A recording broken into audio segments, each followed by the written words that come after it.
Ji hello and welcome to the physiology blood marking series. इसमें basically हम वही सारे यूक्यूज़ पास पेपर्स के होंगे, बेशक वो यूएचएस के, इसके अलावा जितने भी सेंड अप्स होंगे उनके क्वेश्चंस, और साथ साथ जो भी क्लास टेस्ट या टर्म टेस्ट होते हैं उनके क्वेश्चंस जो हैं वो सारे के सारे मैंने इकट्ठे करके वो डिस्कस करते हैं इंशाल्लाह ताला।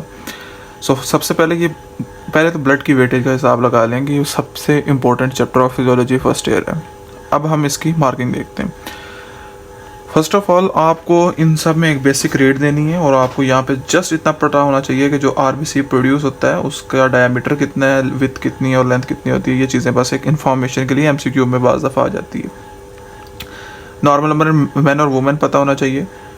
क्वांटिटी का तो 110% आपको पता ही होना चाहिए। ये चीज़ें आपको एमसीक्यू में पूछेंगे और वाइवा क्वेश्चन में पूछते हैं, ठीक है जी। उसके बाद पहला एमसीक्यू स्टार्ट करते हैं। पहला एमसीक्यू ये आता है कि site for the blood production, ये क्वेश्चन पूछा जाता है। उसमें आपने डिफरेंट तरह की लाइक योग सेक्स से लेकर के आखिर पे आपकी जो बोन तक की जो सारी इन्फॉर्मेशन है वो आपने बेसिकली यहाँ पे बतानी होती है। ओके हो गया। उसके बाद हम आगे बात करते हैं। याद रखिएगा जब आप ये चीज़ें बना रहे हो, अगर आप ये ग्राफ ड्रा कर देंगे विद द एज तो बहुत अच्छा हो जाएगा, ठीक है। उसके बाद बारी आ जाती है हमारी आगे वाले टॉपिक की। जेनेसिस में बहुत ज़रूरत है तो आप ये याद कर लें, नहीं तो एक बार थ्योरी रीड करके that is more than enough, बार बार करने की ज़रूरत नहीं। सेकंड यूक्यू genesis of the normal blood cells. इसमें ये आपको फ्लो चार्ट बेतहाशा बार पूछा जाता है। इसमें एक दो एमसीक्यू आते हैं। Which one have the no nucleus, ठीक है। लेट नॉर्मोब्लास्ट कौन सा है, उसके बाद अर्ली नॉर्मोब्लास्ट कौन सा है, ये इस तरह की चीज़ें पूछी जाती हैं। इसके अलावा इसमें और कुछ ख़ास है नहीं, बस ये यूक्यू है और ये रेपिटेशन से आता है, ये आपको करना ही पड़ेगा, ठीक है।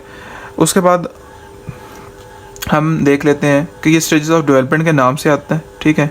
और ये बेसोफिलिक मटेरियल किस में होता है, ये एक दो बस चीज़ें हैं। और ये 34% ये एमसीक्यू के लिए आपने जस्ट रीड करना है, याद ये कर लेना है। ओके, आगे चले जाते हैं। आगे वो एक सिनारियो बना के भेजते होते हैं, आपको सिनारियो देंगे कि एक बंदा है जी, वो ऊंचाई पे गया है, ऊंचाई पे जाने के बाद उसको उसके जो है ब्रेथ रेट बहुत ज़्यादा तेज़ हो गया, ये हो गया, वो हो गया। अच्छा, वो सिनारियो में डिफरेंट वर्ड यूज़ करेंगे। उसका may be blood volume loss किसी एक्सीडेंट में करवा सकते हैं, एनीमिया करवा सकते हैं, हीमोग्लोबिन जॉन्डिस में कम करवा सकते हैं, ठीक है। जॉन्डिस का केस होगा, इस तरह मतलब बना के दे देंगे। तो उसमें वो आपको बताएंगे कि इसका बॉडी किस तरह से कंपनसेशन करेगी, ठीक है।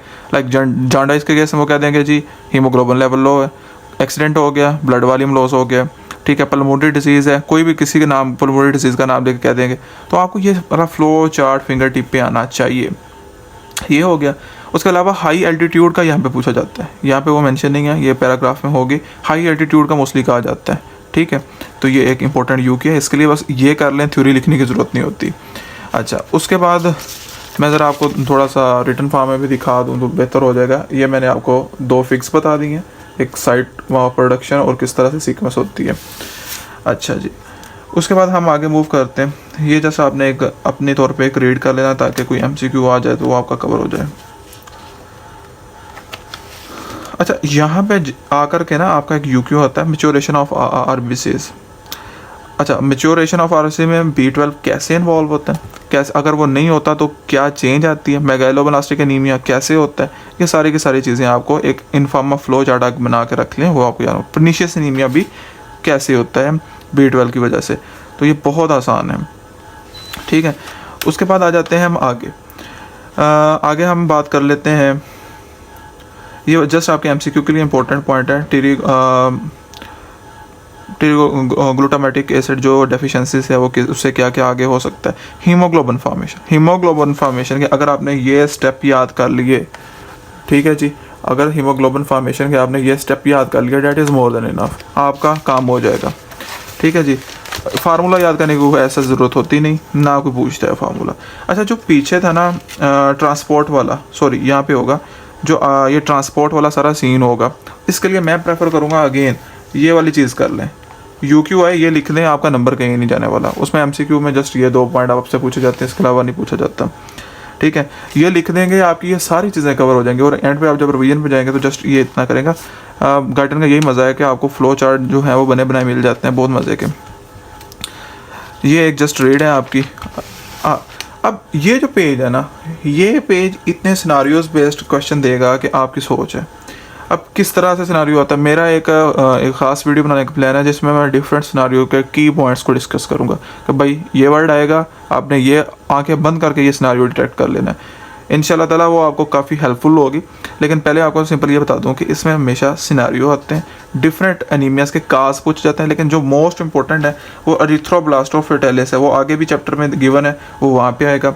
अच्छा, उसके बाद हीमोलाइटिक है, ये सारे के सारे इंपॉर्टेंट है, ठीक है, आप इसको छोड़ नहीं सकते। पॉलीसाइथेनिमिया में भी आपको चीज़ें आनी ही चाहिए ताकि कोई ऐसा आपको वो मसला ना बने। सारा ना करें, थोड़ा सा शॉर्ट फॉर्म में खुद लिख लें। कुछ MCQ पॉइंट मैंने हाईलाइट किए हुए हैं, ये आपने अपने बुक पे हाईलाइट कर लेने हैं। होपफुली आपको काफ़ी हेल्प हुई होगी। इंशाल्लाह मिलते हैं नेक्स्ट वीडियो में। अल्लाह हाफिज़।